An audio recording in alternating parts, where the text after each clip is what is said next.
Boa tarde. Nós vamos começar daqui a pouco a parte final do Congresso Internacional do Centro Celso Furtado, a crise e os desafios para o novo ciclo do desenvolvimento. Este é o último dia, a última sessão, e, evidentemente, sempre o último dia, e no final começa também o momento dos agradecimentos. Esta mesa que vocês vão ouvir agora vai ser coordenada pelo professor Leonardo Burlamaqui, da Ford Foundation e da Universidade Estadual do Rio de Janeiro. E ela contará com palestras do Ian Kregel, do Levy Institute, da Michelle Chan, do Friends of the Earth, e do Fernando Nogueira da Costa, da Unicamp. Bem, mas uma mesa sobre bancos de desenvolvimento, estabilidade econômica e sustentabilidade, nos leva, por associação de ideias, e até mais do que isso, a desejar fazer um agradecimento aos bancos e às instituições ligadas ao desenvolvimento que facilitaram e que permitiram a existência do Centro Celso Furtado. O Centro Celso Furtado foi criado em 2005, foi uma ideia do presidente Lula, apresentada quando o Celso ainda vivia, em julho de 2004, durante a última reunião da UNCTAD no Brasil, a UNCTAD 11, em julho de 2004. Nós não pudemos ir, Celso recebeu uma homenagem do então secretário-geral da ONU, Kofi Annan, mas nós estávamos no Rio de Janeiro, não podíamos comparecer, e nessa cerimônia o presidente Lula disse que o governo dele estaria interessado em criar um instituto centro de reflexão, talvez com ambição a ser um think tank, para pensar assuntos ligados ao desenvolvimento, e que daria o nome de Celso Furtado. Celso agradeceu. Depois nós estivemos com o presidente Lula uma vez. Alguns meses depois, Celso faleceu e nada aconteceu. Bem, mas algum tempo depois aconteceu. Um ano depois eu recebi uma carta do Guido Mantega, que na época era presidente do BNDES, e mais que generosamente colocando as estruturas do banco, algumas salas das estruturas do banco à nossa disposição e facilitando da maior maneira possível a criação do Centro Celso Furtado. Desde então, nós estamos aqui instalados. Eu era como herdeira dos arquivos da biblioteca de Celso. Eu coloco em comodato a biblioteca e os arquivos breves virão para cá também, depois de serem devidamente tratados. E nós estamos aqui, então, desde então, tratando de ser um centro, de ser no futuro, talvez quando nós crescermos mais, de ser realmente um think tank em matéria de desenvolvimento. E a nossa ambição é que todo mundo que pensa em desenvolvimento tenha que, de alguma forma, passar pelo Centro Celso Furtado. Isso tem acontecido pouco a pouco, é um trabalho diuturno, mas tudo isso não teria sido possível se nós não tivéssemos tido o apoio, não só do BNDES, mas de outras 4 instituições que têm levado adiante o desenvolvimento neste país, desenvolvimento este que foi a causa e a razão de ser da vida, não só intelectual, mas da vida, da ação do Celso, meu marido. E eu queria aproveitar esse momento já um pouquinho já de despedida desse congresso para agradecer nossos 5 representantes dos nossos patronos. Em primeiro lugar, o representante desta casa, que é o Fernando Puga, com quem nós já estivemos hoje de manhã, que é superintendente de pesquisa aqui no banco. E eu lembro, banco este que está fazendo 60 anos este ano. Mas nós temos outro 60, patrono, que é o BNB, que nos representa aqui, que nos é representado pelo José Narciso Sobrinho, que é do ETN. E com o BNB, nós estamos fazendo uma parceria particularmente frutuosa este ano, frutífera, melhor dizendo, porque nós estamos fazendo uma pesquisa em torno de outros grandes funcionários do BNB, entre eles onde o seu primeiro presidente, seu criador, Rômulo de Almeida, que está a cargo de um dos nossos conselheiros, Marcos Costa Lima, que deve estar presente em algum lugar da sala, e essa pesquisa sobre o Rômulo de Almeida e outros funcionários públicos que trabalharam com o Rômulo na assessoria econômica de Vargas vai se desdobrar num seminário no ano que vem. Então, a BNB, outro sessentão, os dois nasceram em 1952, e a José Narciso Sobrinho, que é o representante do banco no nosso Conselho Deliberativo, nós também, muito obrigada.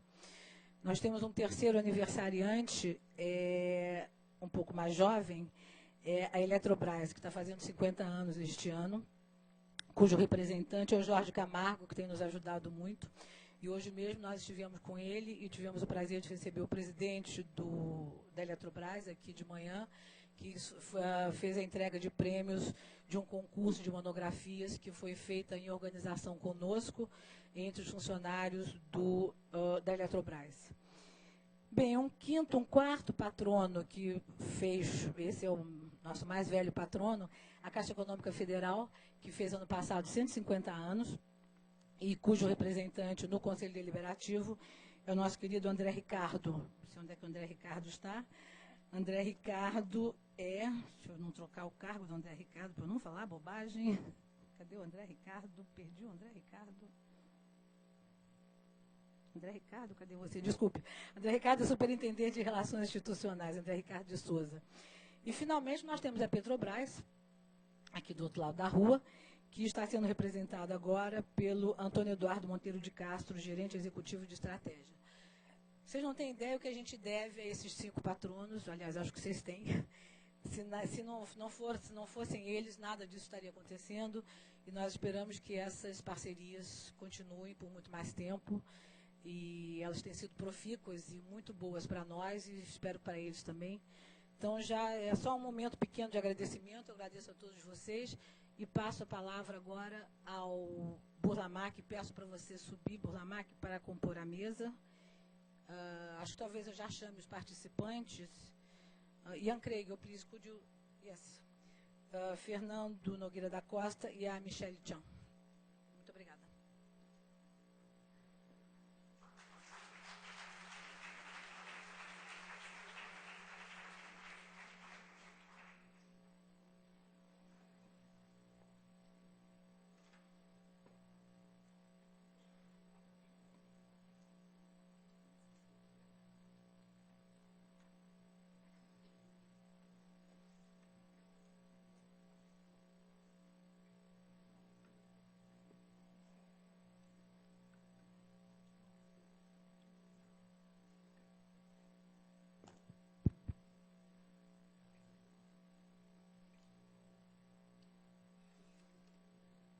Bem, muito boa tarde a todos. Estamos chegando, como disse Rosa, ao final aí de um bem-sucedido, aliás, muito bem-sucedido encontro, né? Então, nesse sentido, vocês me permitam começar agradecendo o convite, em primeiro lugar, para ajudar a organizar, a coordenar essa mesa. O convite, então, agradecendo ao Pedro de Souza, a Rosa Furtado, e já os cumprimentando pelo sucesso da empreitada, que já é visível, né? Em segundo lugar, também agradecer aos colegas de mesa aqui, que, bom, pelo menos 2 deles, Michelle e Ian, se deslocaram, Michelle da Califórnia, o Ian de Nova York, enfim, para nos ajudar aqui a entender essa temática tão em pauta, tão contemporânea, tão importante das relações entre bancos de desenvolvimento, estabilidade econômica e sustentabilidade. Para, digamos assim, botar a bola em jogo, né, para chamá-los para a conversa, deixa eu me permitir aqui dizer rápidas palavras. Em primeiro lugar, em relação ao título da sessão, né? O título da sessão, conversando com Pedro em alguns encontros, em algumas par de conversas que tivemos, a ideia aí é a de reavaliar e de revalorizar o sistema financeiro público, tá? e, nesse caso, bancos de desenvolvimento em particular, ao sublinhar a centralidade dessas instituições públicas, especialmente bancos públicos e bancos de desenvolvimento, tanto para o financiamento do processo de desenvolvimento, que é meio que o óbvio, mas também para a estabilidade econômica, o que talvez não seja tão óbvio, né? Então, óbvio, se nós falamos de desenvolvimento fora da teoria econômica estabelecida, hegemônica, né, ou do mainstream, imediatamente desenvolvimento acende duas luzes, né? Primeiro, o desenvolvimento é necessário para a estabilidade, né? Você tem, é um processo de superação de deficiências, de superação de dificuldades, e é uma condição necessária para a estabilidade econômica. Agora, a segunda luz que acende é que o processo de desenvolvimento é também um processo causador de instabilidades. Então, não estamos falando aqui de uma linha reta, estamos falando de um conjunto de curvas, de um conjunto de um processo problemático, e não apenas do ponto de vista cíclico, em termos, né, de regularidades econômicas, de processos de auge, crescimento, recessão e depressão, mas também todo um outro conjunto de conflitos de natureza social, de natureza ecológica, de natureza sociopolítica. O desenvolvimento é, portanto, um processo conturbado, como sabemos, né? Segundo ponto aí, finanças. Mais uma vez, a gente está fora da teoria econômica hegemônica. É bastante óbvio que finanças têm um papel absolutamente central para o desenvolvimento. Quer dizer, o desenvolvimento requer a existência de um sistema financeiro. Ele pode não ser um sistema financeiro extremamente desenvolvido, aliás, talvez até seja bom que não seja um sistema financeiro sofisticado, como, por exemplo, esse que nos presenteou a crise de 2008, mas o sistema financeiro, a existência de um sistema financeiro é uma condição necessária para o desenvolvimento, embora não seja uma condição suficiente. O que também acho que ficou claro, tem ficado cada vez mais claro, e a crise, mais uma vez, ajudou a clarificar isso, é que não só a existência de instituições voltadas para o desenvolvimento, mas também da existência de um processo de governança financeira robusto. Isso é uma outra, digamos, lição dessa crise. É uma condição fundamental e complementar para que se possa ter desenvolvimento no sentido, digamos, um desenvolvimento que leve à estabilidade e que seja sustentado, né? Muito bem, focando na sessão, só para passar a palavra aos colegas. O que me parece relevante sublinhar é que, quando se fala de financiamento do desenvolvimento, acho que nós estamos falando fundamentalmente de financiamento público, de dinheiro público.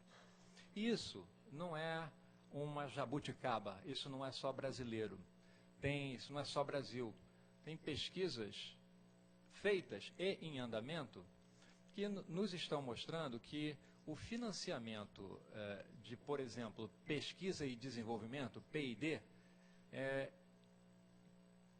seja no Brasil, seja nos Estados Unidos, seja na Europa, para não falar da Ásia, é fundamentalmente, ou tem na sua origem, fundamentalmente, dinheiro público, né? Dinheiro público e agências públicas e bancos de desenvolvimento. Ou seja, o setor financeiro público é o elemento central do processo de desenvolvimento aqui e fora daqui. Bom, acho que, mais uma vez, nada disso é exatamente novidade para essa plateia aqui, né?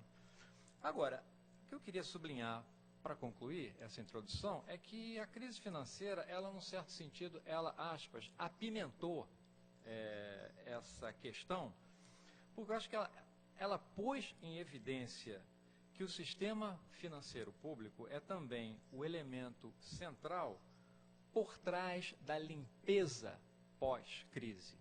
Em outras palavras, se olharmos para os dois processos mais bem-sucedidos de enfrentamento da crise, os casos da China e do Brasil, vamos ver que, por trás de toda a reestruturação e da arquitetura de enfrentamento da crise, estiveram não apenas o Tesouro e os bancos centrais, mas os bancos de desenvolvimento. Daí a ligação entre bancos de desenvolvimento e o óbvio desenvolvimento, mas também a ligação, talvez não tão óbvia, entre a centralidade dos bancos de desenvolvimento para a estabilidade econômica. Quer dizer, é dinheiro público em todo lugar. E nos casos do Brasil e da China, os bancos de desenvolvimento foram também centrais, foram pivôs do processo de enfrentamento da crise e do processo, digamos assim, de praticamente evitar que a crise aqui pousasse e pousasse na China. Ou seja, a preservação, não apenas na condução do desenvolvimento, mas também na preservação da estabilidade econômica.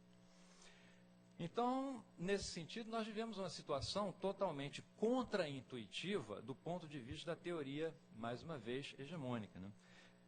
Ou seja, qual é? Que o setor financeiro público e não o privado é o elemento crítico, tanto para um caso quanto para o outro.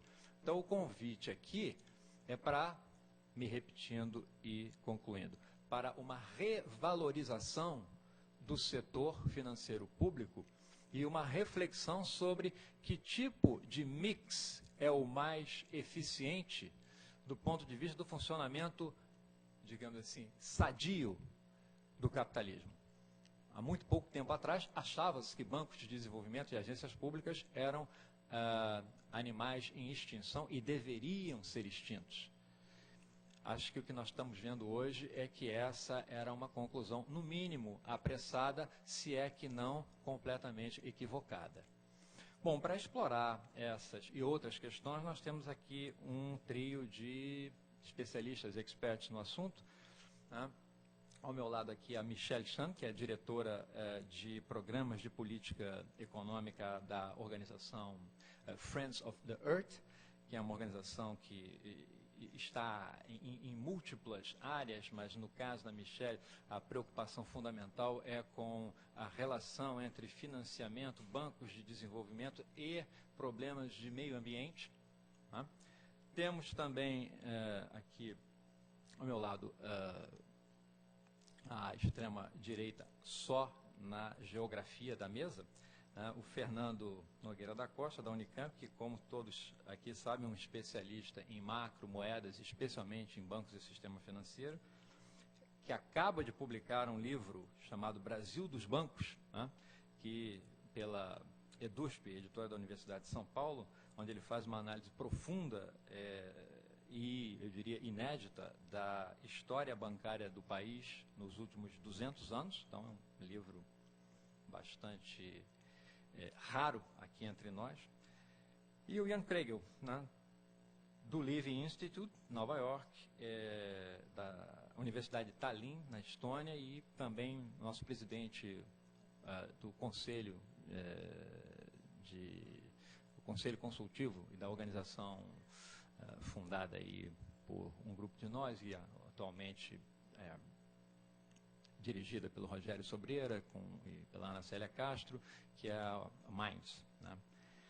E, não menos importante, como também, mais uma vez, creio que quase todos na sala saibam, o Ian, que é um grande amigo nosso, um grande fã do Brasil e do Rio de Janeiro, é, sem dúvida e de longe, o mais criativo economista em ação no desenvolvimento e no aprofundamento da macrofinança, né, do enfoque originalmente proposto pelo Keynes, mas desenvolvido, de fato, pelo Hyman Minsky.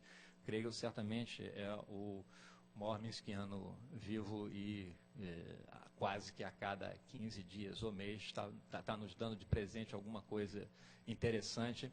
Quase tudo pode ser encontrado, pode ser baixado indo ao site do Levy Institute, levy.org. Então, aqui eu acho que nós temos um trio que, de fato, vale a pena ouvir. Eu começo, então, dando a palavra a Michelle Chan e peço aos três que observem o limite de 20 minutos. Quando estiverem faltando 10 e 5 minutos, eu dou um pequeno aviso. Tá? Muito obrigado, então. Michelle, por favor.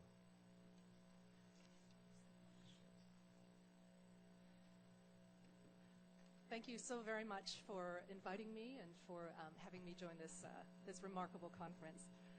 The theme of our panel is on the role of national development banks and their role in fostering economic stability and environmental sustainability. It's quite a fitting topic, of course, because for the last days, BNDES has so graciously hosted us for this conference. And although I've really enjoyed being a guest here in Rio, I am here to actually share with you some perspectives drawn from the other side of the world, from China.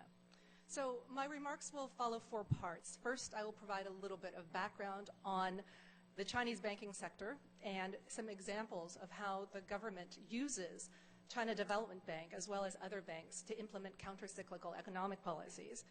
Next, I'll talk about how the Chinese banks are enlisted in the effort to promote environmental protection. And finally, I'll conclude with my thoughts on the potential of national development banks in advancing pro-poor development. So, first part, give you a little bit of background on China Development Bank, or the CDB, as it's known. CDB is one of 4 development banks, policy banks in China. Like BNDES or Banco do Brasil, they are policy banks that are designed, they're publicly owned, they're designed to implement and foster national priorities. So CDB is a really huge financial institution. As you can see by this chart, they've got about $1 trillion in total assets at the end of last year. And as you can also see from the chart, they are growing. They are getting bigger. This next slide is already a couple of years old already, but it compares national development banks alongside multilateral development banks like the World Bank. So CDB is in red on the very, very far right. BNDES is actually in green next to it. But one thing to keep in mind as you look at this chart is that BNDES actually has a trade financing division within it. And China has split its trade finance bank away from its development bank. And so if you look at the first bar, the first red bar, that is China Export-Import Bank. So really you should look at this graph and take the first red bar and put it on top of the last red bar, and you really have a sense of how huge some of China's public banks can be. And just for a matter of comparison, on the very, very left in blue, we have the World Bank. So this next snapshot gives you a sense of the sectoral exposure of China Development Bank. In other words, what kinds of activities that it finances. As you can see, infrastructure, highways, and power actually make up over half of the loan book for China Development Bank. Now, yesterday, Professor Sachs said that markets tend to be myopic. And looking at CDB's lending and its focus on infrastructure and long-term investment, you can definitely say this is not a market-driven bank. It's not myopic. This is patient, long-term capital. However, it's interesting to note that in an economy that is still semi-state-controlled and semi-market-oriented, all banks actually play some role in helping to fulfill national policy objectives in China. In the past, before the market-oriented reforms of the 1970s took place, almost all banks in China were indeed public banks, right? And in that era, politics and policies drove the lending decisions. And that meant that bankers generally gave loans to companies and projects at the behest of the party, regardless of whether that company or that project was creditworthy. And so as you can see, this led to some problems. By the early 2000s, some estimates were that the non-performing loan ratio, meaning the number of loans that were bad within Chinese bank portfolios, was somewhere between 20 to 25%. It's a huge problem. And it took a lot of money for China to actually fix the banking sector and get those bad loans off the books. They spent actually about 18% of their GDP doing so. So it was an expensive endeavor. But afterwards, they also forced the sector to reform. They forced the banks to start evaluating loan applications, to start managing credit risk, and to start actually lending on a more commercial basis. And so you had a migration from a very politically oriented form of lending to something that is more commercially oriented today. And with the bad loans off the books, a lot of these banks ended up selling portions of their shares to investors, and they can actually be, bought and sold on international stock exchanges. However, as I'll explain, even these publicly listed Chinese banks don't really behave like Citigroup or Itaú. There's still some pretty heavy government guidance. So, for example, on Wednesday, we heard from Professor Nayar about economic constraints to growth and what are some ways in which you can alleviate these constraints. He said countries could absorb surplus labor from the rural sector. And that's exactly what China wants to do in its overall development strategy. It is in the midst of a massive, massive urbanization effort to bring surplus labor out of the countryside and into cities where there is a manufacturing base and jobs. So that's why today you have huge cities like this one. It's Dongguan. Has anybody ever heard of it? Probably not. It's just one of the 160 or so million-person population cities in China that even a lot of Chinese people haven't heard about. But there are these massive cities that are just growing up everywhere. Well, one of the problems, though, is housing all of these people, especially when you have low-wage migrants coming into big cities. Where are they going to live? Well, Chinese banks have been instructed to lend to government-assisted housing programs. And last year, for example, ICBC, which is probably one of the most market-oriented banks in China these days, reported that they increased their lending to government-subsidized low-income housing by 70%, even as they reduced their lending to the real estate sector overall. So this is to say that even commercial banks in China are really strongly enlisted in implementing national development priorities in China. Now, let me give you two examples of how the government has also used Chinese banks to implement counter-cyclical policies. This first example relates to instructing banks to decrease their lending. So picture yourself in 2004, and this is a time when China's very, very quickly growing economy was in danger of overheating, in fact. And a lot of people were trying to figure out, how do we cool things down so we don't create a hard landing? And in particular, there were some sectors that were growing really, really fast. So the China Banking Regulatory Commission, which is the main banking regulator in China, issued a notice that said all banks need to curb and actually stop their lending to new projects in the steel, aluminum, and cement sectors unless there was explicit approval from the State Council, and this is China's highest political body, unless there was explicit approval to have those projects go forward. And as an aside, this same notice telling banks to not lend to steel, aluminum, and cement also encouraged banks to lend instead in other areas, to other projects, such as government buildings and high-speed rail in urban areas, and my personal favorite, golf courses. We can debate the sustainable development merits of golf courses maybe in the discussion. So you can see how Chinese bank lending is directed to boost some parts of the economy and to slow down other parts. My second example is in 2009, just after the financial crisis. Now, banks in China were ordered to lend to stimulate the economy. Now, Brazil did something very similar. In 2009, BNDES was given a $55 billion loan from the federal government in order to essentially boost their lending to long-term investment projects. But in China, the China Development Bank, as well as all the other banks in China, were part of the stimulus effort. The central government said to the banks, you have to lend, and in that year, Chinese banks actually doubled their lending that year. There was over $1 trillion worth of new loans made that year. And so that's some serious stimulus. Okay, let's switch gears a little bit and talk about how the Chinese banking sector, including their National Development Bank, is used to promote environmental protection. So, in my opinion, on this topic, the most interesting thing is the fact that Chinese banking regulators have established a set of pro-environment banking regulations. Now, again, these are policies that apply to all Chinese banks and not just the China Development Bank. So let me take a step back.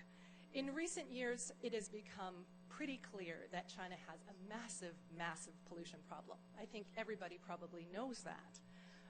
One of the reasons is because the job of implementing and enforcing environmental laws is given to the provincial governments. And the provincial governments are actually incentivized and rewarded for creating economic growth, not for enforcing environmental laws. And so how can you, as the National Environmental Ministry in China, enforce laws against polluting companies when you cannot rely on your enforcers to do their job? Well, one way is to get the banking sector involved.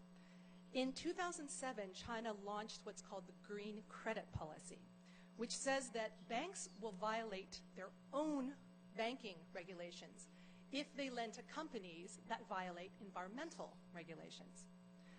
The Ministry of Environmental Protection actually created a credit blacklist. And this is a database that is housed at the Chinese Central Bank.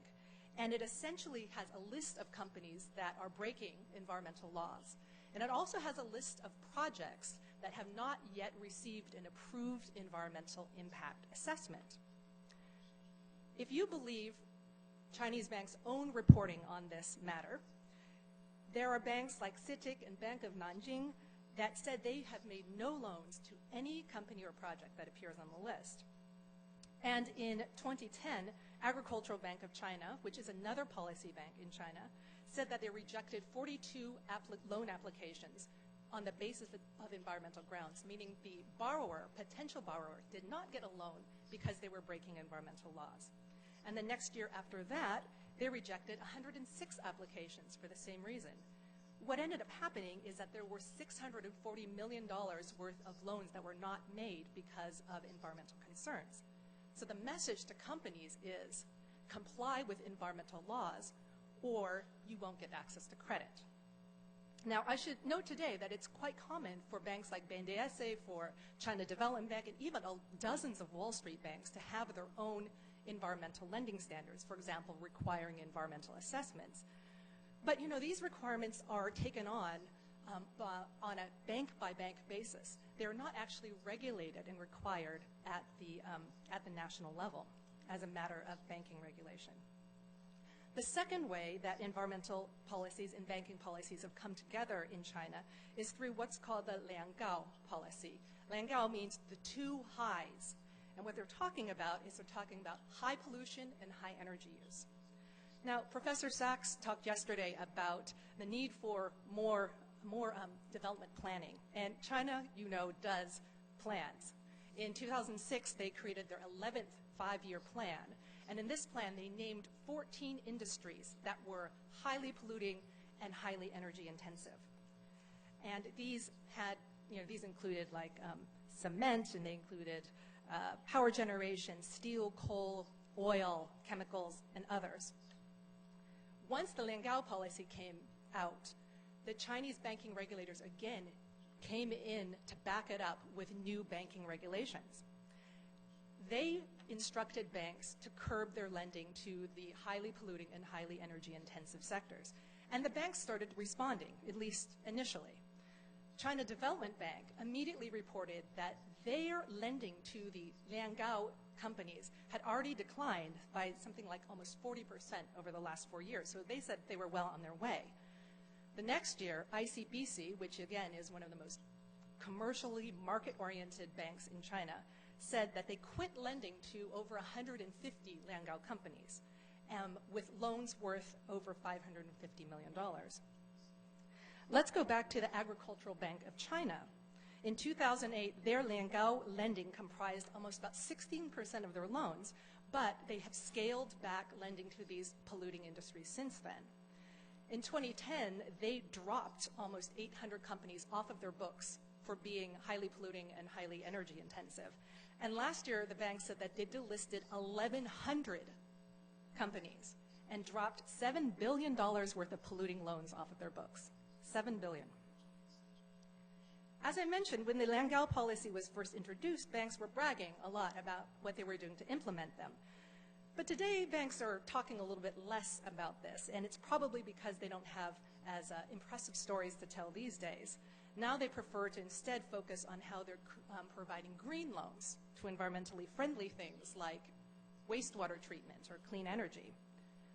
So this example is the latest data from China Development Bank. It shows a very good and positive picture about how they are increasing their lending to environmentally beneficial activities.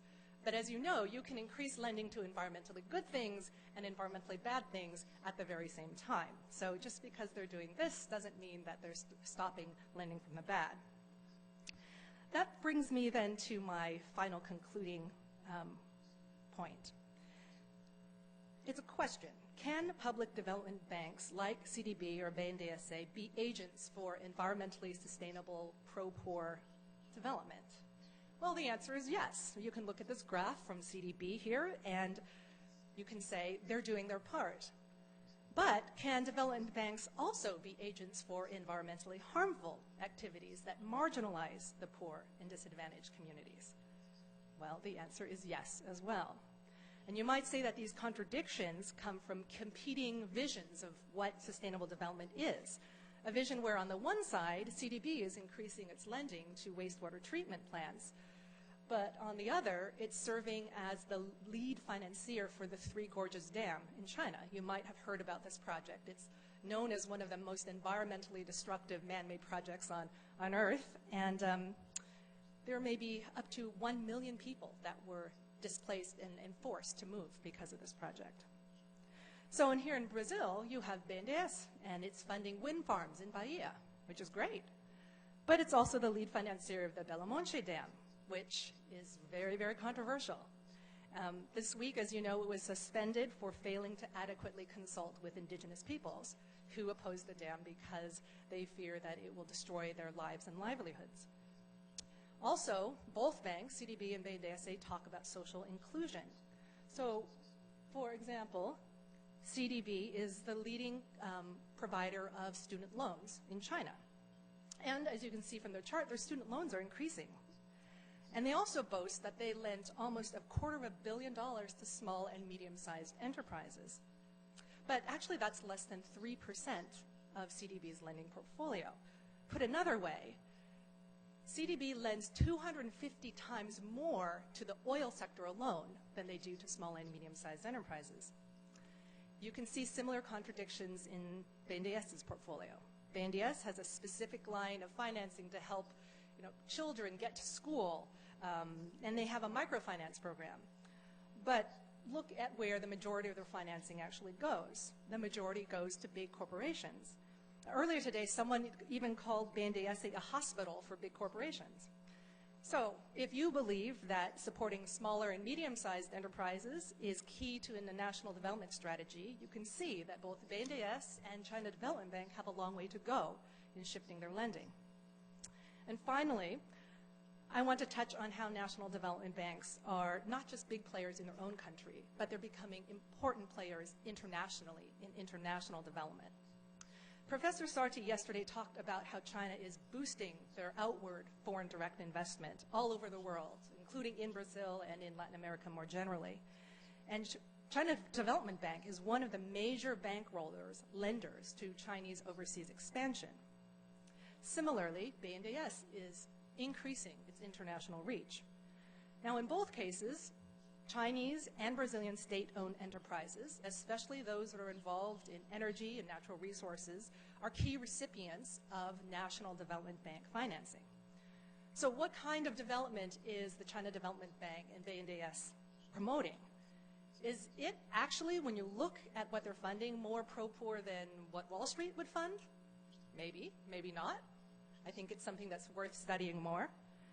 Is it actually more or less pro-poor than what neoliberal institutions like the World Bank would fund on a project-by-project basis? I think that's worth looking at. For example, a couple of years ago, China Export-Import Bank was the sole funder of a massive iron ore project in West Africa, in Gabon. It was called the Balinga Project. And this was a $3.5 billion investment project, the largest investment project in Gabon's history. And it was going to be built by a Chinese company. Now, the project involved not only developing this massive iron ore mine, but building 2 hydro dams to power the mine. Not for the local people in Gabon, but for the mine. And to make matters worse, one of the dams was going to be located in a national park, which is supposed to be a protected area. The project would also have required building 500 kilometers of new railway track to a newly built port in order to ship the iron ore out and take it away. Now, I would argue that a project that looks like that doesn't actually look that different from the colonial projects of old, where you had colonial powers going in and just extracting resources out of other countries. So, similarly, you might question what kind of development model Brazil is promoting within the Latin America region. Some civil society groups in Latin America claim that IRSA, the Integrated Infrastructure Plan of South America, looks a lot like a program to help big corporations clear forest for new plantations and to liquidate natural resources and bring them out so that they can be exported all around the world. So I'll end by repeating something that Ambassador Guimarães said in his presentation Wednesday, because I believe he was so on point. When countries talk about going out and expanding trade and investment, countries aren't doing this. He said companies are. And he said Brazil needs to accept responsibility in this region as it has powerful multinational companies and a huge development bank like BNDES. And he even spoke about the possibility of extending access to BNDES funds to other countries even when Brazilian companies are not involved. I think that was a provocative suggestion. And finally, he spoke of an equalization of conditions between those who are very powerful and those who are more marginalized. And I think that's the key here. Policy banks, national policy banks like CDB and BNDES and China Export-Import Bank are very powerful actors. And so are the Wall Street banks. When Wall Street banks are driven by very myopic visions of short-term profit, they don't serve the interests of the environment or the poor. Similarly, national policy banks that are driven by often competing visions of development, some of those visions are pro-poor, some of them are not. Some of them are environmentally friendly, some of them are not. And in the 25 years that Friends of the Earth has actually worked to reform development finance, we have always sought to answer the question, development for whom? Underdevelopment for whom? And so in this equation where big financial institutions hold power, including national development banks, we need to develop ways in which marginalized actors, whether we're talking about indigenous peoples in the Amazon or poor countries like Gabon in West Africa, can have a meaningful way to define development in a way that is real and genuine for them, and so that they can have input into financial decisions that impact their environment and their lives. Obrigado.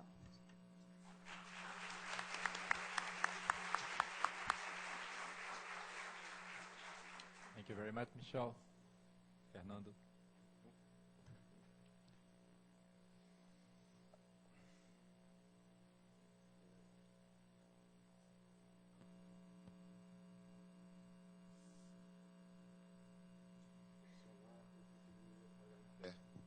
Está funcionando?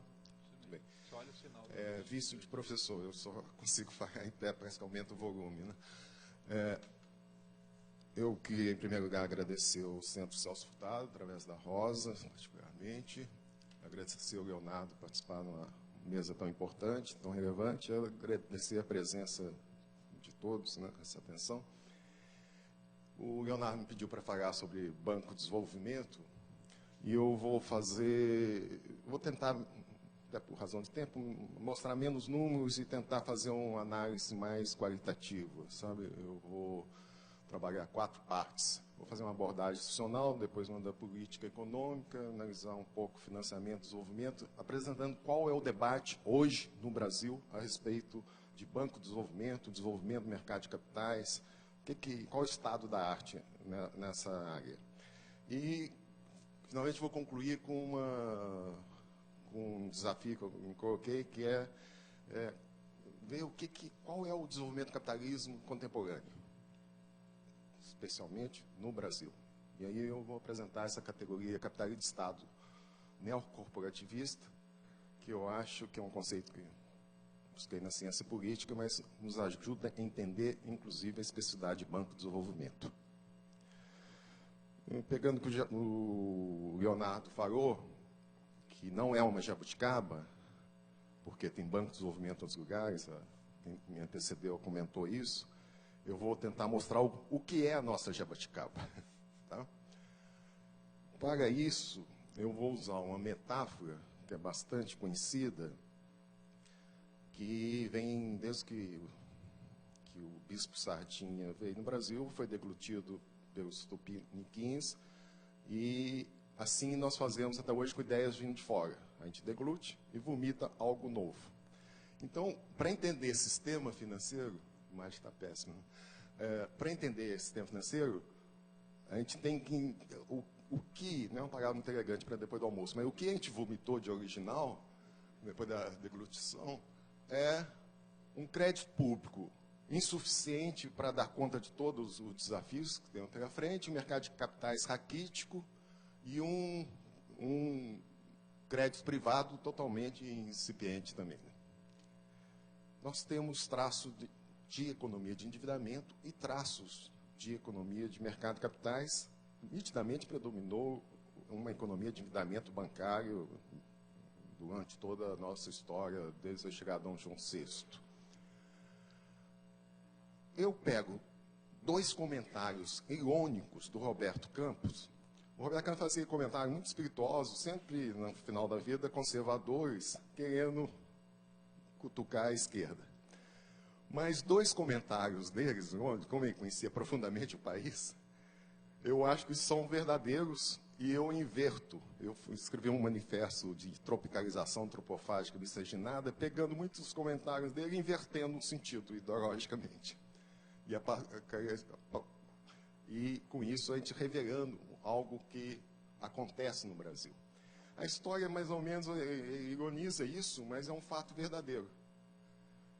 Eu, quando estive na Caixa, eu lembro, em 2004, o Banco Central subia a taxa de juros, quando teve aquela retomada da taxa de juros, eu falava com a minha equipe, vamos segurar. E logo eu recebi um telefonema do Banco Brasil, falando assim, vocês vão subir os juros? Eu falei, nós não. Então ele falava, bom, se vocês não vão, eu não vou, porque o Lula vai me puxar a orelha. Aí eu sabia que, se o Banco do Brasil não subisse, o Bradesco também não ia subir. O Bradesco não subindo, o Itaú não subiria. E aí eu falava, quem define a taxa de juros no Brasil é a Caixa, não o Banco Central. E isso a gente fazia nós fizemos esse contraponto com uma política mais de austeridade, mais recessionista, até que 2 anos depois caiu a ficha da Casa das Garças e eles começaram a criticar isso, porque eles tentavam fazer o controle da demanda agregada para estabilizar a economia e os bancos públicos escancaravam os cofres, como dizia o Roberto Campos. Entretanto, a minha leitura é distinta no seguinte sentido. Os bancos públicos não inviabilizam a política monetária. Isso aí que é para entender a nossa dificuldade, entender o Brasil. Eles dosam as operações. Na verdade, é algo extremamente, eu diria, inteligente, historicamente, porque ao o Banco Central tentar controlar a demanda agregada, fazer um controle monetário geral, o crédito direcionado dirige, fomenta setores prioritários para o desenvolvimento e evita uma recessão forte. É algo que os pós-keynesianos sugerem muito, né? Você tem que fazer uma política monetária não de controle geral, mas controle seletivo destinado a certos setores, de maneira a manter o desenvolvimento. Então, essa particularidade que eu acho muito interessante. Recentemente, até para entender a mudança que houve na política econômica do governo Dilma, que tem sido feito? Além do crédito direcionado, tem sido feito uma desoneração fiscal seletiva. Evidentemente que os neoliberais têm horror a isso, porque eles dizem que é uma escolha de vencedores, não é o mercado que está selecionando, é como se fosse uma seleção natural, né, o mercado. Né? E essa escolha, de acordo com o planejamento estratégico, permitiu o país dar salto de etapas em seu desenvolvimento histórico. Então, não ficar nas mãos dos monetaristas, mas ter um contraponto desenvolvimentista é extremamente relevante. E todos, quando vão para o governo, ficam mais pragmáticos. Tanto um como o outro têm que entregar resultados. E acaba que os bancos públicos, bancos de desenvolvimento, inclusive o BNDES, não era o caso, mas principalmente os bancos públicos, sobreviveram à era neoliberal sem serem privatizados. O argumento é esse, porque tinha que entregar resultado e aí os bancos entregam. Numa imagem, qual é o debate hoje? O debate hoje é fazer o que a Tarsila Amaral fez. Eu não estou vendo, é onde está o laser aqui. Podia ter usado o meu. Ela juntou, não sei se vocês estão vendo, ela juntou o quadro A Negra com a Baburu e conseguiu antropofagia. A miscigenação que ela fez de quadros dela própria levou à antropofagia. Então, numa metáfora, seria isso que está em discussão. Você juntar economia de endividamento bancário, cujo bancos públicos hoje têm 45% do crédito total no Brasil, juntar com a economia de mercado de capitais cujo modelo é simplesmente dos países anglo-saxões, particularmente dos Estados Unidos. Não é a ilusão de repetir o modelo norte-americano que não é reaplicável em nenhum outro país, pela sua história, pela origem da história do mercado de capitais. Mas desenvolver, observar o que foi feito lá fora e incorporar corrigindo os erros, corrigindo as falhas. Essa é a vantagem do atraso histórico. Você pode incorporar, dando salto de etapas, indo na fronteira tecnológica, corrigindo as falhas. Vou dar um exemplo. Um desafio que eu vou falar mais adiante é fazer securitização do crédito. Securitização de crédito, você fala, todo mundo fala assim, um Deus nos acuda. Mas isso não deu a crise sobre o Prime? Eu falo, justamente por causa disso, a gente tem que fazer uma securitização que evite esse tipo de equívoco. Então, você desenha uma engenharia financeira possível de fazer isso. Esse quadro mostra qual que é o padrão de financiamento. Eu estou sem um laser. Qual que é o padrão de financiamento no Brasil? Na primeira barra, você vê que a média da década passada foi assim, 50% BNDES. Não, desculpe, lucro retido, autofinanciamento. 25%, um quarto, BNDES. E o outro quarto é subdividido, um pouco mais da metade, captações externas, ações e debêntures. O que está se discutindo hoje é aumentar a participação do debêntures. Por quê? Você vê que no final, nos últimos anos, particularmente, a 2009, BNDES fez 53% do financiamento. E eu vou mostrar qual o fund que ele usou para isso, adiantando o Tesouro Nacional, evidentemente. E hoje está mais ou menos um terço, mudou a composição, e é um terço autofinanciamento, um terço BNDES, e o outro terço dividido entre captação externa e mercado de capitais. Então, o que se coloca há uma série de críticas a essa captação de fund, e nós vamos tentar propor aqui uma solução, e é o que está sendo discutido. Isso aqui não deve estar dando para enxergar, mas eu vou só transmitir a ideia. Por que banco público? Por que banco federal? Tem uma ideia simples, um conceito simples que você explica isso. Alavancagem financeira. A gente tem que saber o seguinte, o acordo de Basileia impõe que os bancos tenham 11% de patrimônio em termos dos seus ativos, né, de recurso próprio a cobrir. Ou seja, ele pode alavancar 9 vezes. 9 vezes 11, 99. Então, pode alavancar 9 vezes. Então, o Tesouro Nacional, ao capitalizar o banco público, recursos que ele usaria sai por, digamos, um custo 10% do custo, se ele fosse usar para todos os programas de política pública com base no orçamento. Olha o que eu estou falando. Ele capitaliza o banco, e o banco capta outros recursos que são alavancados para setores prioritários. Então, esse que é o grande conceito para entender banco, a meu ver.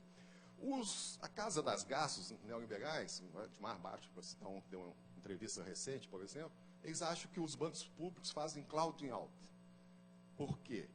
Porque o Tesouro, para captar, ele paga um juros mais altos, só ele pode pagar, e com isso retira espaço do setor privado. Eu defendo o contrário. Os bancos públicos fazem cloud-in. Eles, o Tesouro Nacional, capitaliza os bancos e os bancos financiam os gastos privados. Os gastos privados são multiplicados. E eu vou tentar mostrar que é essa associação que vai fazer o capitalismo de Estado neocorporativista. A abordagem da política econômica, eu vou só lembrar que há um círculo vicioso, vocês também não devem estar lendo, feito eu também não, mas recentemente a gente entrou num círculo virtuoso dentro da política econômica. Quando começou a queda da taxa de juros, você cai,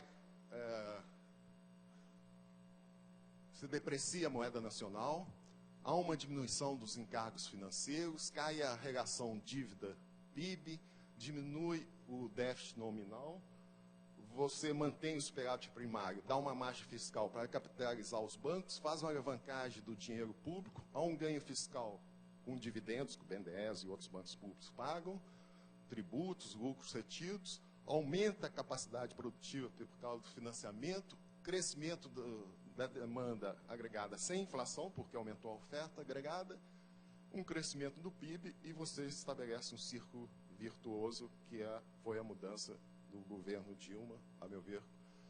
Ela está entregando o que prometeu. O que ela prometeu na campanha? Que ao final de 2014, a dívida pública em relação ao PIB chegaria a 28%.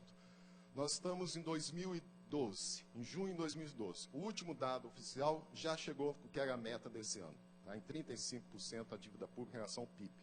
Uma relação excelente em planos internacionais. O que dá margem para capitalizar os bancos, crescendo margem pública. Um efeito muda totalmente o panorama financeiro com taxa de juros baixa. Porque eu vou dizer, o título de dívida pública ocupava 58% do FUND. Se a gente somar a relação do crédito com o PIB, passou de 50%. Você soma ainda 44% da dívida imobiliária federal, há quase 95% de financiamento em relação ao PIB. É totalmente comparável com outros países. Qual que era a diferença? Não, a gente fala, mas o crédito é muito pequeno. Hoje já é o crédito, o PIB, já está acima quase, só não está, da China não, mas está acima de outros países emergentes. Essa relação hoje já é bastante competitiva. E somando, você vê que tem espaço no mercado financeiro, quis mostrar com esses quadros, aí eu convido para quem quiser, especialista quiser ler, eu postei no meu blog essa apresentação, vocês podem analisar em detalhe. Os quadros não tenho tempo para fazer. Mas é mostrar que há um espaço com a diminuição da dívida pública para aumentar outro tipo de captação via outros produtos financeiros e desenvolver o mercado de capitais. A atuação anticíclica, ela já falou, eu não vou entrar em detalhes, é bastante conhecido a atuação anticíclica do BNDES, mas esses quadros aqui são relevantes para analisar qual é o problema central. Você vê que em 2009, a participação do Tesouro Nacional aumentou em 2008 era 16% no FUND do BNDES, passou para 38%, 46%, e no ano passado já foi 50% do FUND do BNDES. Portanto, aí é uma acusação dos liberais que há um subsídio, porque o Banco Central, o Tesouro Nacional capta dívida pública pagando o Selic, na média, digamos, e o BNDES cobra TJLP. É uma crítica muito de contador, estática, e uma visão de economista deve ser dinâmica. Então, deve ver em longo prazo. Em longo prazo, eu acho, em termos macro, vai dar retorno. Inclusive porque a TJLP está se aproximando da Selic. A Selic está se aproximando da TJLP. Mas é um objeto de crítica e é um problema que politicamente perigoso. Você ficar na dependência, um banco BNDES, do Tesouro Nacional. Por quê? Nós estamos num regime democrático, diferente da China. E num regime democrático, há alternância de poder. Então, caso, por exemplo, haja uma mudança significativa, voltem os, digamos, neoliberais ao poder, o Banco de Desenvolvimento fica na mão dele, ele vai cortar esse funding. E a alternativa dos fundos anterior, dos fundos institucionais, no caso do BNDES, do FAT, está minguando, está já em déficit. Eu vou tentar mostrar por quê. Por que está em déficit? Uma coisa positiva. Aparentemente, né? Aparentemente não, de fato positivo. O governo fez uma série de incentivos fiscais, até para formalizar a pequena e média empresa, e desonerou o PIS/PASER para as empresas que aderiram ao Simples. Né? Isso diminuiu a receita do FAT. Por outro lado, a política de reajuste de salário mínimo real, a alta rotatividade do trabalhador no mercado de trabalho brasileiro, aumento dos rendimentos, aumentaram as despesas, o seguro-desemprego e tal, e outras despesas do FAT. Este ano o FAT só vai equilibrar se o Tesouro Nacional comparecer. Ou seja, aumenta os encargos. A gente vê o seguinte, o Tesouro Nacional ou capitaliza o FAT, ou diretamente o BNDES. Então está na mão, você tem que criar uma alternativa de funding. Ele chegou no limite, porque ela mostrou bem, o desembolso do BNDES foi maior do que o Banco da China, embora seja muito menor em tamanho de ativos, na atuação anticíclica. Eu tenho um quadro, não vou mostrar hoje, mas que mostra isso. O que se debate hoje? Hoje teve um trabalho, acho que não sei se você está aqui, o Hernani Teixeira Torres, ex-economista do BNDES, aposentou-se, mas ele fez um trabalho excelente, patrocinado pelo IED, e chamado Elo Perdido, também se encontra no meu blog, e o que se discute é o seguinte, as empresas passaram a emitir títulos de dívida direta, chamados debêntures, que no Brasil é um mercado, como eu disse antes, um mercado de capitais muito incipiente, embora em 2006 tenha chegado até 73 bilhões de reais de captação. Nos últimos anos, 2010, 2011, cresceu novamente. A ideia, ele sugere, até, eu não vou entrar em detalhes na proposta, mas os bancos públicos até alavancarem, fazer um market maker nesse mercado, para as empresas captar direto recurso, e o próprio BNDES captava via debênture, via o BNDES Par, colocar debênture no mercado. E faz isso, mas é uma dimensão muito pequena. Então, o que está sendo debatido hoje no Brasil é a expansão do mercado de debêntures. Coisa que a China fez. Eu vou mostrar isso. Realmente está faltando um laser. Mas vocês vão ver, acho que dá para perceber. Eu destaquei aqui a China. Vocês veem que a linha do debênture, emissão de debêntures, em relação ao PIB, cresce a partir de 2008, né, quase dobra o tamanho e tal, e chega a quase 9% na China. Em termos de PIB, olha a última coluna, que é 77,8%, que é a participação no mundo. O mercado americano é 43%, o Japão 13,5%, mas você vê que há uma tendência, e só o Chile, porque ele privatizou fundos, a Previdência Social, e criou fundos de pensão, só o Chile que tem uma participação no total do PIB mais elevado. Em termos mundiais não tem a menor significação. E o Brasil também é zero à esquerda. Zero à esquerda. Então, o desafio é aumentar esse mercado de títulos corporativos, que são chamados debêntures. É isso que está se discutindo hoje. Para colocar onde? Justamente nos investidores institucionais, nos fundos de pensão, cujo metade da carteira, eu vou mostrar, no Brasil é um pouco mais de 17% do PIB, o máximo, é 15%, 17% do PIB fundo de pensão, tem um espaço enorme para crescer. Mas a lógica aqui, você vê que essa primeira barra é o Brasil, onde metade da carteira dos fundos carregava títulos públicos. O azul claro, títulos privados, era 13%. Mas pode comparar com outros países. No Chile é 30% e na Alemanha também 30%. Então, o que se discute é o desenvolvimento do mercado de capitais para aumentar um espaço, para atender até o cálculo atuarial da Previdência Complementar, aumentar o espaço dos títulos de dívida corporativa, substituindo títulos públicos. Por quê? Porque o estoque de dívida pública no Brasil está caindo, vai cair a 28%, menos, pagando juros menores. Então, está um momento de desenvolver o mercado de capitais. Tá? É um momento histórico. Dito isso, eu estou concluindo, dentro do meu tempo, e eu vou dar algumas ideias gerais, como eu vejo o capitalismo hoje. Eu comparo com o capitalismo de Estado brasileiro, com o capitalismo de Estado chinês e russo.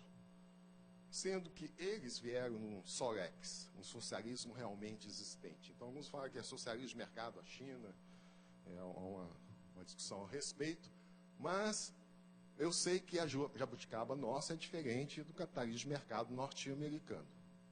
Qual que é o problema nosso?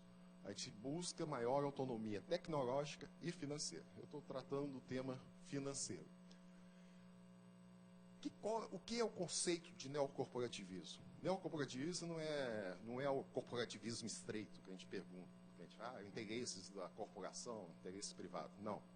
Neocorporativismo é experiência que aconteceu na Europa e constataram que em governos trabalhistas, cuja transição é difícil, no caso do Brasil, todo mundo sabe a dificuldade de fazer coalição partidária, esse tipo de coisa, ele acaba fazendo um governo se associando com associações patronais e sindicatos. Vou dar um exemplo, o Conselhão, Conselho de Desenvolvimento Econômico e Social, que foi constituído, onde tem todos os agentes discutindo a política econômica.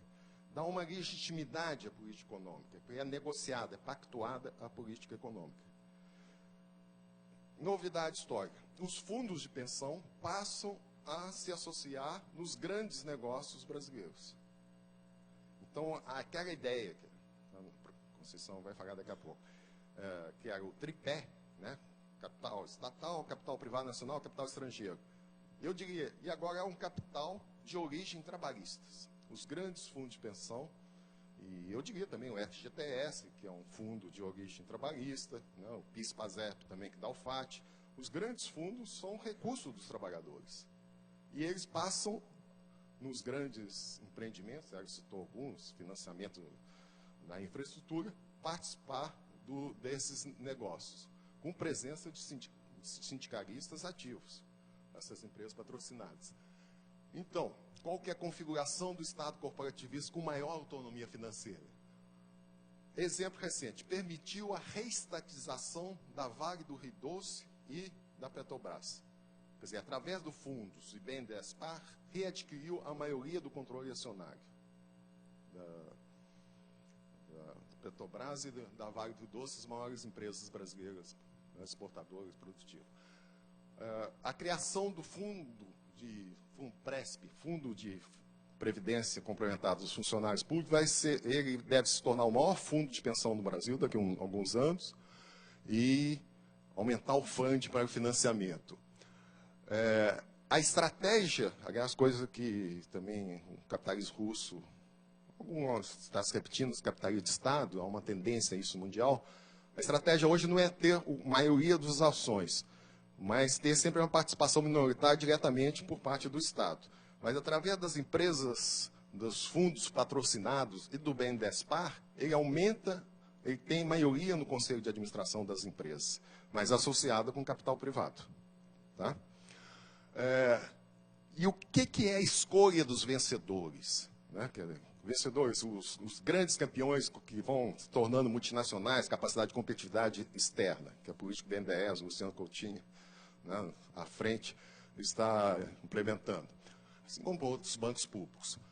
Os vencedores no Brasil são empresas que se coligam com órgãos governamentais de pesquisa, tipo Embrapa, FINEP, eu diria Embraer, ITA, né, uma coligação com fontes de pesquisa.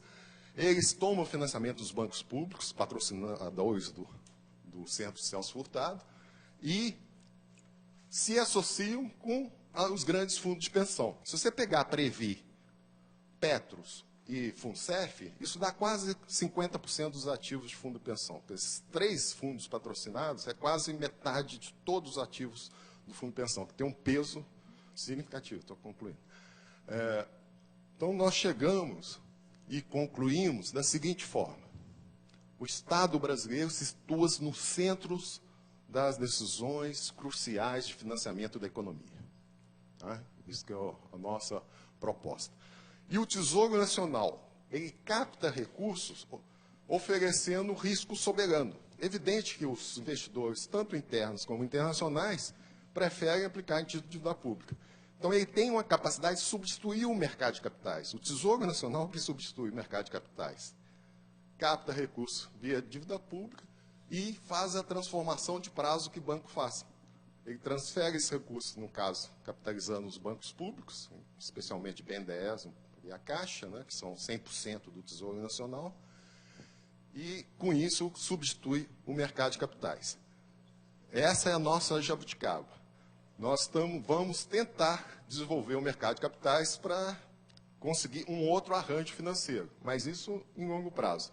Essa configuração do capitalismo de Estado neocorporativista do Brasil permitiu o país dar salto de etapas, tornou-se a sexta maior economia do mundo, no final da década se tornasse a quinta, e 2027 a 4ª maior economia do mundo. Então, é um arranjo financeiro eficaz. Muito obrigado. Muito obrigado, Fernando.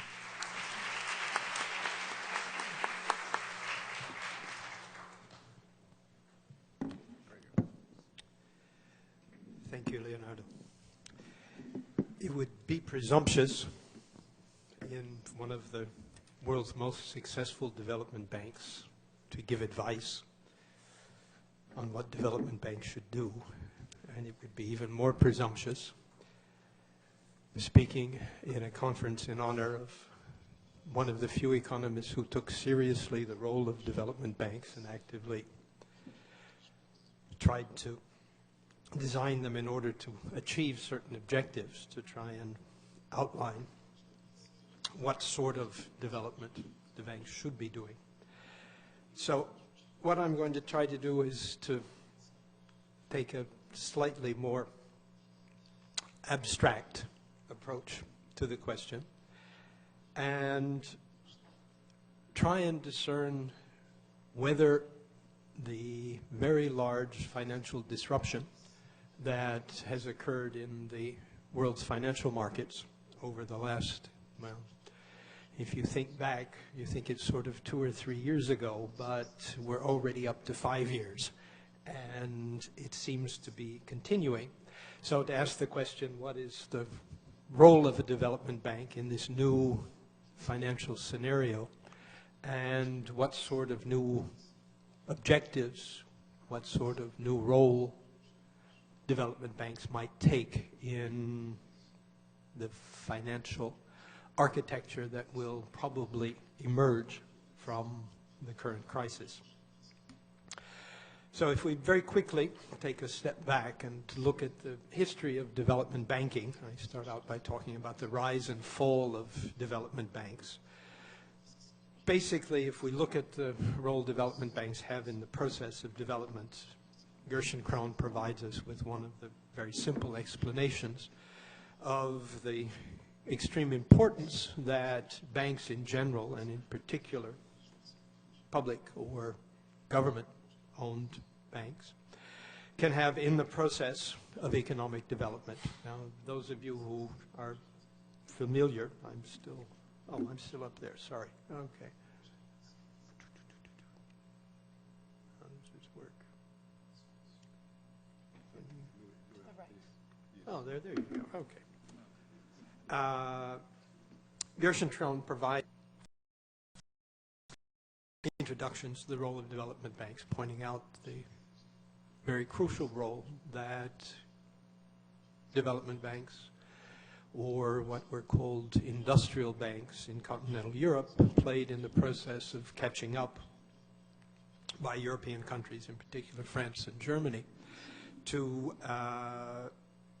the British Industrial Revolution. And more or less, we can think of these banks as replacing a formal development strategy.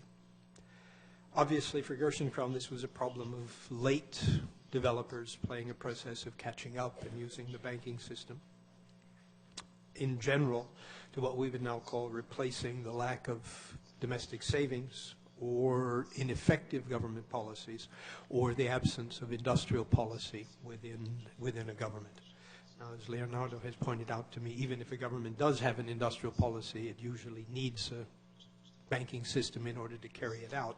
So you have this basic idea that comes from Gerschenkron that one way or another, any developing economy that is going to be engaging in a process of catching up is going to have a banking system that is somehow or other enrolled in the general objectives that the government has for its own development strategy. Now, I've called this the rise and fall of development banks. Now, the fall came how? We all know how that came. The neoliberal Washington consensus produced a wave of what were basically closures or privatizations of development banks, of industrial reconstruction banks, of mutual banks, of basically all sorts of public banks.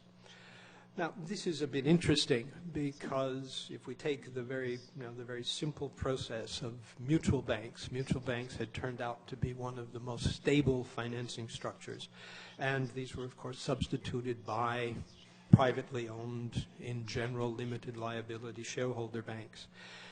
Now, we know eventually what these did to us in the last crisis, but we'll leave that to one side. The basic idea was that somehow or other governments were unable or inept in trying to identify the appropriate development strategies, and that markets obviously made the best development choices. And in terms of development strategies, this was a more or less repudiation of the entire work in development that had been done since the Second World War, which was basically to suggest that comparative advantage was probably the worst indication of the appropriate development strategies, and that government, through financial systems, by making decisions that were designed to produce some sort of process of industrialization, were probably the most appropriate. Now, the obvious examples of this are the experience of Korea. We can remember Alice Amsden's very famous phrase that Korea managed to succeed by getting its prices wrong. That is, it charged its banking system to engage in a strategy of development which was basically against comparative advantage. Most pioneers in development start out their analysis development by saying that the most inappropriate theory for designing of a development strategy is to take trade theory based on comparative advantage. So basically what the neoliberal consensus did was not only to throw out the development banks, it threw out the kinds of development strategies which in fact required government-controlled or public banks. Now, the financial crisis has more or less called this approach into question. We now know that the private banking system is not the one that is likely to produce the most rapid development strategies. We discovered this over a long period, starting in the 1980s crisis in Latin America, the repeated financial crises through the 1990s, and it was more or less a process of contagion. That is, virtually every country in the world has managed to have a financial crisis driven by a private banking system, except the United States and Europe. And finally, in 2007, 2008, we managed to make this absolutely general. So the point is that there is a possibility for arguing that the pendulum is now swinging back in the other direction, that after the fall comes the rise of development banks once again to replace the private banking system. And this we can see in a number of areas. In particular, if we look at the way private banks have been behaving over the last 20 to 25 years, either in the US or in developing countries, basically they really are no longer interested in funding long-term development in terms of making long-term commitments to capital formation. Basically, they are involved in what we call short-term lending, service lending, credit cards, automobiles, and in the most recent crisis in terms of real estate. And they're also involved in this basically because they really don't want to take any risk. They don't want to take any risk at all. Now, as Leonardo has already pointed out, the development process is one which is probably destabilizing. It's one that increases volatility, and as we all know, volatility brings with it risk. And if you're going to be financing this process, you have to be willing to take on risk. Clearly, the private sector is no longer interested in doing this. So we have examples of governments looking back towards development banking. The United States has a current proposal to set up an infrastructure bank in order to finance the rehabilitation of the structure of the United States. I don't know anybody who has been there recently. I don't know. I was amused at the last session this morning when people were saying, well, there is really, this really hasn't been a crisis that is that bad. I don't know, if you look at the US, the bridges are all falling down, its transportation system clearly doesn't work, and we do have blackouts frequently that are very similar to the ones that developing countries manage to have. So there is a very basic question of the lack of financing of basic public goods and basic public needs. Now here is where we get to the basic difficulty. If we look at the traditional role of development banks and we talk about a return of development banking, we have to raise the question, is this really what we want to do? And if we look at the traditional role of development banks, we say basically, if you look at development banking, the idea was that they should be financing the construction of a manufacturing or an industrial sector in economies that were commodities, or in particular excessively dependent on primary commodity exports. So the idea was that development banking would provide diversification in the economy by increasing investment. And we said basically the idea that the bank would be set up in order to provide the long-term financing for investment that the private sector was incapable of doing, or, on the other hand, in more modern justifications for development banking, as being used to create the private capital markets, which would then be capable of providing the long-term capital investment, or in developing new instruments for risk management, which would make it that much easier for the private sector to fund long-term investment. Well, I would say we have to have a certain degree of skepticism about these roles for development banks, because if the private sector simply is not interested in taking on the risk of funding long-term investment strategies, it's doubtful whether a development bank that participates in creating a private capital market is going to create a private capital market that is any more interested in financing long-term development than the private capital markets in developed countries themselves. And we've already seen that they are very uninterested in doing this. If we look at new risk management techniques, well, one of the basic problems that was faced by the U.S. financial system was the implementation of a new risk management technique. Securitization was supposed to be a new risk management technique, which distributed the risks more widely and distributed the risks to those who were supposedly capable of bearing them. Well, it turns out that that was probably shall we say, a generous assumption that was based on very little theoretical analysis and, in fact, very little fact. So these sorts of justifications for development banking, I think, seem to be on a very weak foundation. So we're probably going to have to look for other areas in which development banking can participate. And here, the question that I'm going to raise is that should the support of increasing investment or increasing growth be the most appropriate objective for development banks, whether it comes in terms of public or whether it comes in terms of private financing of that investment. Now, first we have the impact on financial stability. This is something that Leonardo has already raised. If we look at the work of Hyman Minsky, Minsky makes a very strong case that using growth as your objective, and in particular investment as the generator of economic growth, leads to an endemic increase in financial instability. That is, basically more investment means more layering, it means more financial instruments, and it means a greater probability of financial crisis. So Minsky's argument is that there is an alternative to this, and that is to change your objectives. So the first question that I'd like to raise is that can development banks make financing investment more stable and at the same time promote economic growth?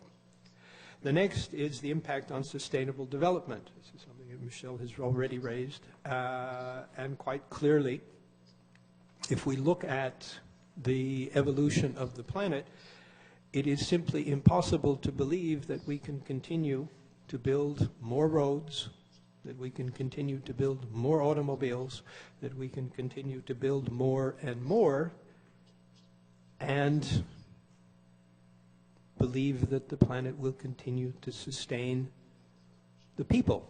It's perfectly plausible that the factories would survive, but unfortunately the people may not survive. So that the mad rush for growth via increasing investment in physical investments turns out to have very strong negative environmental consequences, and again calls into question the basic idea that what we should be doing is supporting more investment, more growth, the production of more stuff. So the next question is, can development banks in fact support sustainable development? And Michel has raised a number of cases in the current context in which development banks may be conflicted in terms of achieving these strategies. So if we ask the question, are there alternative objectives, we can say, well, yes, Minsky provides one alternative objective. He says there is a trade-off between growing through investment, driving GDP, and growing through employment. That is, if you take employment as your objective rather than increasing investment and increasing GDP growth, your economy will, by definition, expand as long as the population is expanding. Now, this sort of sounds like a no-brainer. Minsky's point is that this will provide a more financially stable growth process that will always produce sustained positive growth.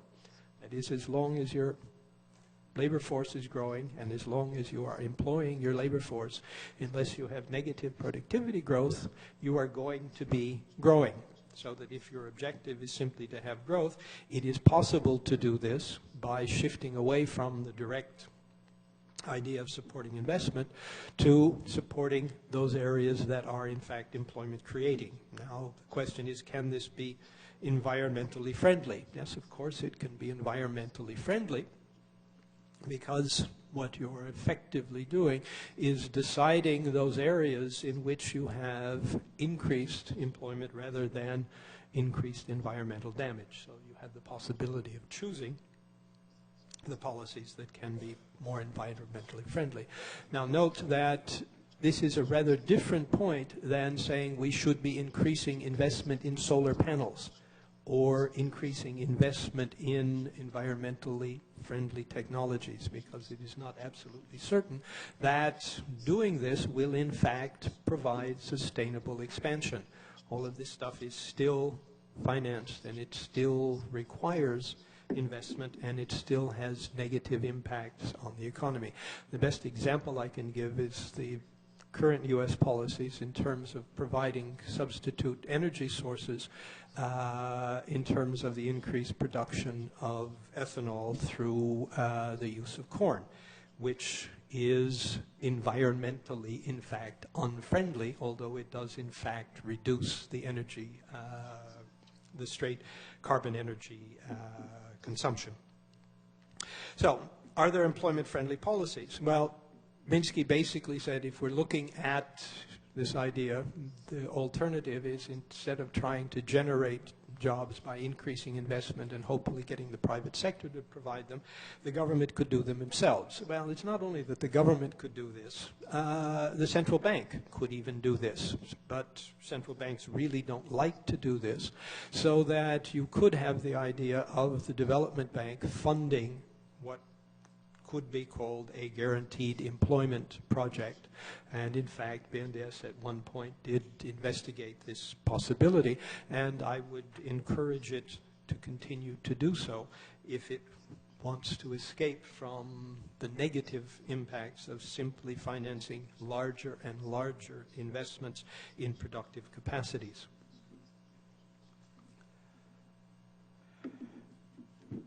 Now, the final point, which I would like to bring up, and this is one that is a little more closely linked to the current crisis, in terms of the role of responding to the recent crisis, a conflict has arisen between the appropriate division of labor between the government running fiscal policies and financial institutions, in particular central banks, running monetary policies. Adam Posen has recently retired from the Bank of England's Monetary Policy Committee and made a very nice statement as he left. He recommended that the Bank of England drop its anguished religious ethics that prevent the bank from undertaking what are effectively fiscal policy actions. Okay, now what do we mean by this? Well, basically, if you look at monetary policy, normally monetary policy has been what we define as quantitative policy. That is, the central bank attempts to regulate the money supply, and the money supply is supposed to have an impact on the price level, and the objective is to keep the price level generally stable. Now, as a result of the recent crisis, central banks have been, well, they really haven't paid much attention to the money supply, and we've discovered that in fact they have very little control over the money supply. But we did discover that they have great control over liquidity, and they have great control over bailing out private sector institutions. As was pointed out, I think, in one of the sessions this morning, the U.S. Federal Reserve had no compunction about lending, last resort, not only to private financial institutions, but to private companies and even to private individuals. Now, the question then came up is that, are these really monetary policy actions, or are these fiscal policy actions? Should they not be better undertaken by the Treasury Ministry or national parliaments in making these sorts of decisions? This conflict we can also see currently in the dilemma faced by the European Central Bank as it exhorts its governments to undertake greater fiscal discipline before it will be willing to come in and support the debt of the various member states of the European Union. Again, it's a conflict between what is formally monetary policy and what is fiscal policy. I don't have to point out that when the famous meeting took place between Treasury Secretary Paulson and Federal Reserve Chairman Ben Bernanke with the U.S. Congress. That meeting took place because Bernanke felt that he had reached the limits of monetary policy, and any further intervention in the economy, that is basically providing support to other institutions, were a question of fiscal policy, and this was most appropriately government policy. Now, the reason I raise this is that most governments created national banks or central banks precisely in order to undertake government fiscal policy. So it's a bit of a paradox that we are now having this conflict between what is appropriately fiscal policy and monetary policy. This idea of central bank independence, that is, that monetary policy cannot engage in fiscal policy, really dates back to the 1950s and the behavior of the United States Federal Reserve. Now, it's interesting that most countries are now told to pattern their banks on the United States Federal Reserve, which is neither a central bank nor is it a national bank. It is, well, it started out as a reserve association, so it's a bit strange that we do have this problem. But the point I'm trying to raise is that central banks have always historically lent to the private sector, and if they didn't do it normally, they certainly did it in crisis. And this has always been implicitly fiscal policy actions.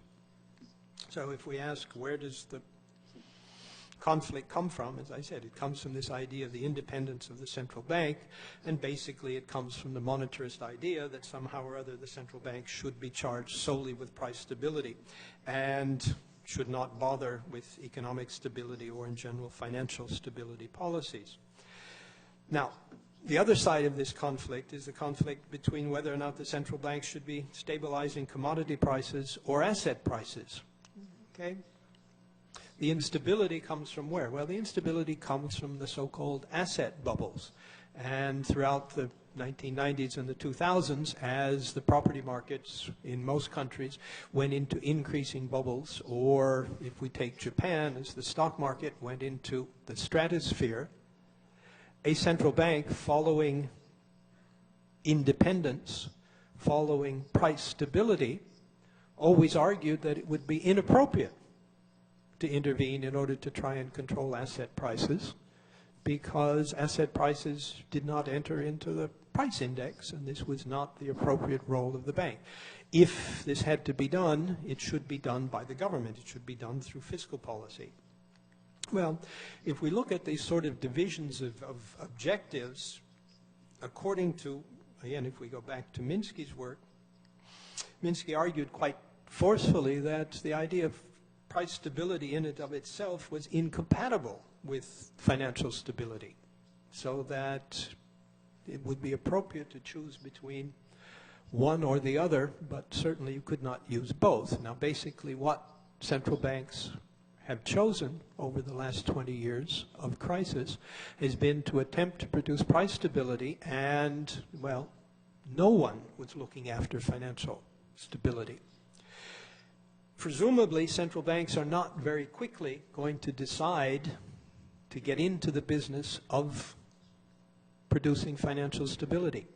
Indeed, the Dodd-Frank Act in the United States curtails the ability of the Federal Reserve to take actions that are actions that would produce increased financial stability. So that means that there is an objective that is left that someone is going to have to fill. If the central banks don't do it, and if governments are unwilling to do it, as we said, if these are supposed to be fiscal policy measures, and the current fad of most governments is to get as small as possible, or to spend as little as possible, or to shrink themselves as rapidly as possible, someone has to look after the financial stability of the system. And it is entirely appropriate and possible to think about development banks or public banks as undertaking that particular role. Indeed, if we look at the Brazilian experience, in 2008 and 2009, we see that the two public banks played a very important role in providing liquidity to the private sector when the private banking system was absolutely unwilling and in fact was reducing its exposures to private sector investments.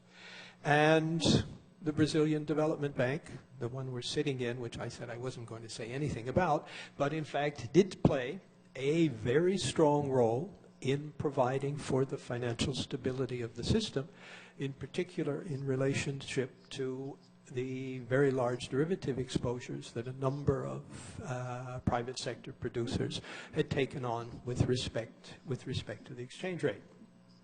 So I'm going to conclude by saying that there is an alternative role for development banks in providing financial stability, and in fact recognizing that this is a role that development banks themselves can take on because, number one, no one else is willing to do it. Number two, because it has the possibility to do it.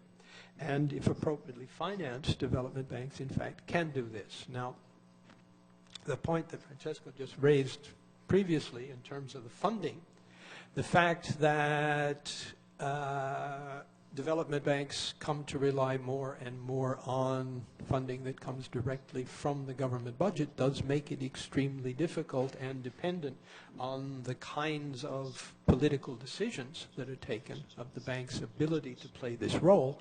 But were it to become institutionalized, it would then become much more difficult for changes in government to remove this, this particular activity. So, as I said, just to close up, not only do development banks have a role to play in sustainable development in terms of environmentally friendly policies, in terms of employment-friendly policies, but also generally in terms of providing the very basic inputs into financial stability that neither central banks nor governments today seem to be willing to undertake. Thank you.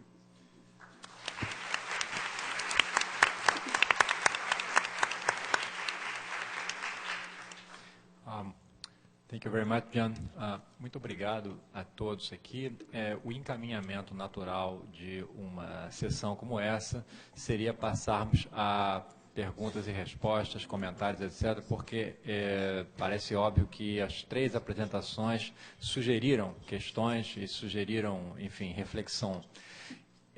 A má notícia é que nós não vamos poder fazer isso, porque, enfim, acabo de ser informado de que temos aqui uma questão de tempo fundamental. Então, vocês vão, se quiserem, vão ter que pegar aí os endereços de e-mail e tentar fazer as perguntas ou tentar entrar em contato com os autores, os palestrantes, através de meios virtuais. A boa notícia é que nós vamos ter que encerrar a sessão imediatamente, porque a nossa querida mentora, a professora Maria da Conceição Tavares, já está a postos para nos brindar com a conferência de fechamento do evento. Tá? Então, muito obrigado e vamos à Conceição.